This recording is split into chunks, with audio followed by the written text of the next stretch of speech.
Maligayang pagdating sa Rick Recap. Sa videong ito ipapaliwanag ko sa inyo, ang action movie, na may pamagat na, Kingdom. Nagsisimula ang pelikula sa kanlurang China, kung saan nagsimula ang dinastiyang Qin. Nang huminto ang mga negosyante upang makita ang hukbong Qin, pinamumunuan ni General Wang Qi, dinala nila ang isang batang alipin na si Xin sa isang mainit na daan, gumigising mula sa kanyang pahinga, tinitingnan ni Xin, na mayroong paghanga, umaasa na balang araw ay maging isang magaling na mandirigma tulad ni General Wang Qi.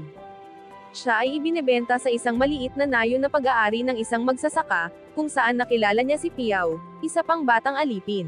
Upang lubos na magamit ang kanilang bagong buhay, nagpa-practice silang dalawa ng paglalaban gamit ang espada, sapagkat pareho nilang gustong maging mga general sa militar.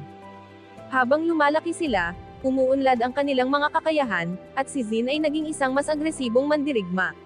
Nakita ni Chang Wenjun, isang embahador ng imperyo, ang kanilang sesyon ng paglalaban at bumisita sa kanilang nayon isang hapon.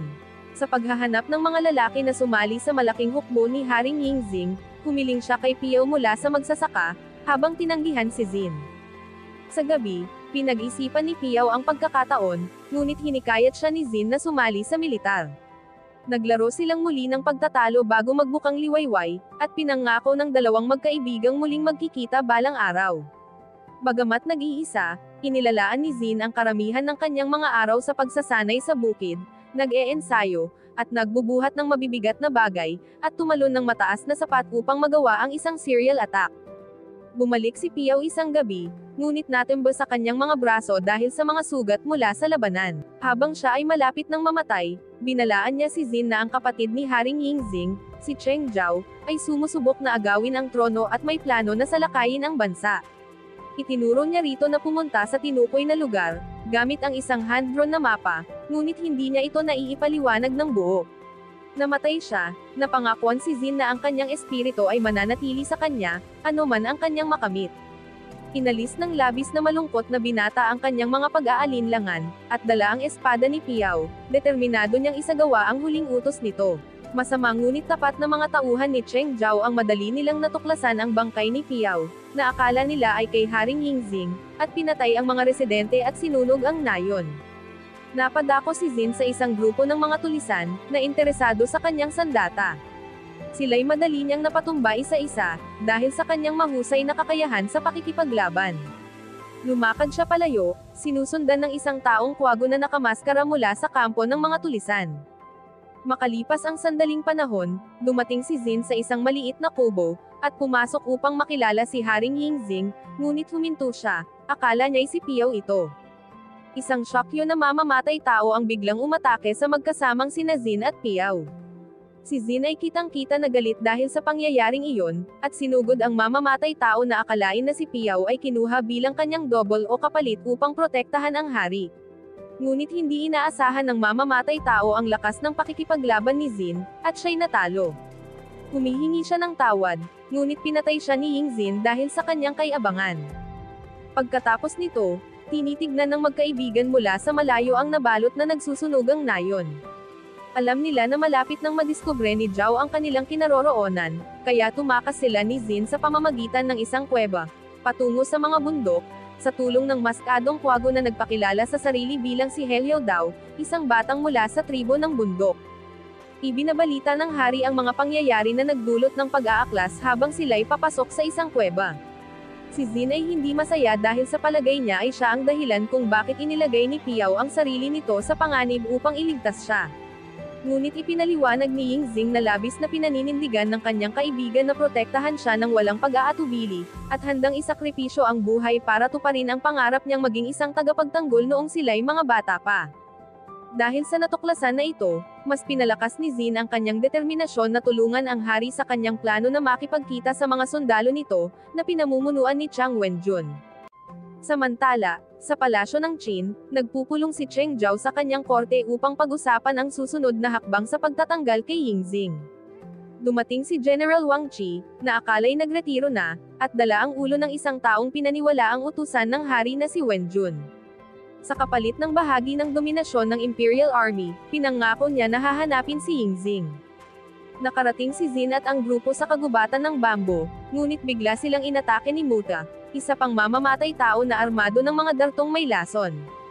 Ang bilis ni Muta ay nagpapahintulot sa kanya na magsagawa ng malalakas na aksyon gamit ang kanyang mga armas, kaya't para bang hindi kaya ng batang mandirigman na labanan ito. Ngunit binigo niya ang mamamatay tao, ginamit ang mga puno bilang depensibong estruktura, at nagtamo ng malupit na sugat nang lumingon siya. Subalit sa kasamaang palad, nalason siya at nakatulog. Makaraan ang ilang panahon, nagising si Jin sa isang makasaysayang summer resort, itinayo 400 taon na ang nakalilipas ng mga tribo ng Qin. Habang siya'y nagpapahinga, ipinaliwanag ng hari ang kasaysayan ng kanyang pamilya, kasama na ang kanyang pagiging ipinanganak sa karangalan kahit na ang kanyang ina ay isang mananayaw sa hukuman. Namatay ang kanyang ama matapos lamang ang 3 taon, kaya naging isang batang hari siya sa edad na 13, ngunit labis na ikinaiinis ni Zhao ang pag-aagos ng dugo ng karaniwang tao. Sinusuportahan siya ni Lu Buwei, isang negosyante na naging politiko, sa pagtanggap ng korona, kasama ang kanyang kapatid na lalaki na nasa ilalim ng pangangalaga ng kanseller. Sa hapon, tahimik ang lahat, hanggang sa mapansin ni Jin ang mga sundalo sa labas ng tohan ng tinitirahan. Ngunit ito pala'y mga sundalo ng hari. Pinamumunuan pa rin ni Chang Wenjun na buhay pa pala. Siya'y taos-pusong humihingi ng paumanhin dahil sa pagkaantala. Dahil sa pagkakabigo ng kanilang plano na makatakas sa daan. Samantala, dinala si Zhao sa kaharian upang makita ang 80,000 mandirigmang sumapi sa kanyang hukbo. Ipinaalam niyang tunay niyang kakayahan bilang isang sundalong ipinanganak na magsasaka, at pinakawalan niya sa harap ng lahat, at pinapapatay ng malaking tagapagpaganap na silangkay, na naniniwalang dapat ay mga taong ipinanganak sa karangalan lamang. Si Helio ay nagluluto ng masarap na pagkain para sa mga gutom na sundalo sa tahanan, kasiyahan ang hatid ng masaganang hapunan. Hinahanap ng hari ang paliwanag kung paano nang baliktad ang hukbo ni Jiyad laban sa mga sundalo. Isinalaysay ni Wenjun na tumakas sila kasama si Piao sa isang lihim na daanan noong gabing sinubukan ang pag-aalsa, hindi nila alam na masasalubong sila ng mga sundalo ni General Chi habang papalapit sila sa kanilang puntong pagkikita. Akala nila'y wala ng pag-asa, hanggang sa nagsakripisyo ng kanyang buhay si Piao, tinututok ang atensyon ng mga kalaban sa kanya, upang masiguro ang kaligtasan ng iba. Nakanganga si Wenjun at ang iba habang tinitingnan ang ginawa niya bilang isang tapat na kaibigan, at nagbigay inspirasyon sa kanya upang tulungan ang hari na muling makuha ang kanyang palasyo. Naghanda ang hukbo ng isang mapa na nagpapakita ng mga plano nila para sa pag-atake sa palasyo. Wala nang tiwalaan ng mga kaalyado, kaya binuo ng hari ang plano na hingin ang tulong ng nalimutang sa mga taong tribo, sa kabila ng hidwaan na nagpilit sa kanilang paghihiwalay sa imperyo ng Qin. Ngunit, habang papalapit sila sa kabundukan, sila ay napalibutan ng mga mandirigmang mga taong tribo, na sila'y inakay at dinala kay Yang Duanhe, ang kanilang pinuno. Sa unang pagkakakilala sa hari, siya'y nababahala tungkol sa inihanda nitong pakikipag-ugnayan, at naniniwalang ang Qin Empire ay dapat managot sa kanilang pagkakataon ng paghihiyan ng loob 400 taon na ang nakalilipas. Ipinaliwanag ni Yingxing na layunin niya na wakasan ang hidwaan, at sirain ang mga hangganan na naghihiwalay sa 7 estado ng China. Nakumbinsi ang mga taong tribo na magkaisa, upang tuparin ang adhikain ng kanilang mga ninuno para sa isang mas mabuting mundo.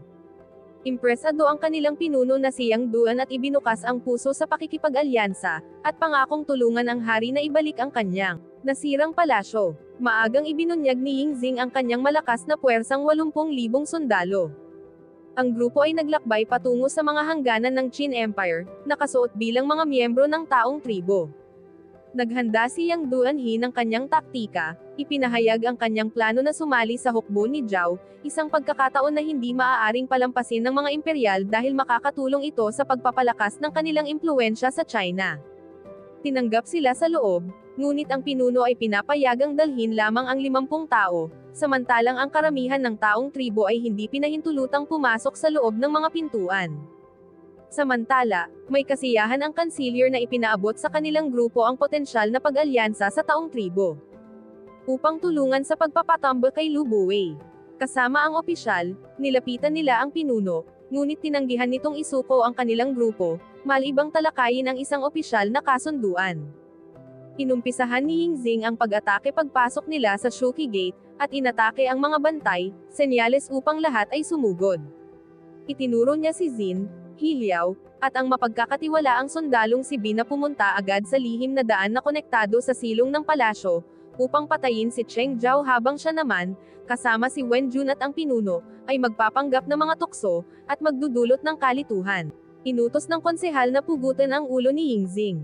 Ang mga taong tribo sa bundok ang unang sumugod, ngunit agad silang nag-api ng mga archer.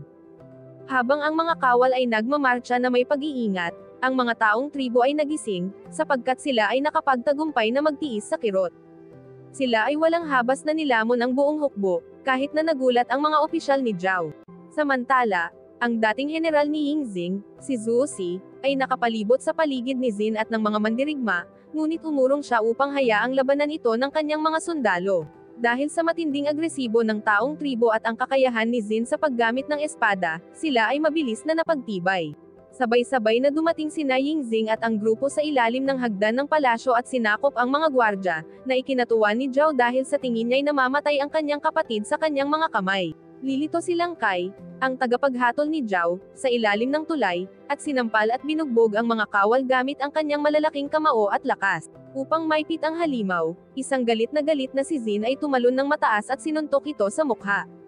Napanalo niya ang laban, sinaksak ang lalamunan nito, na ikinagulat ng kanyang mga kasama.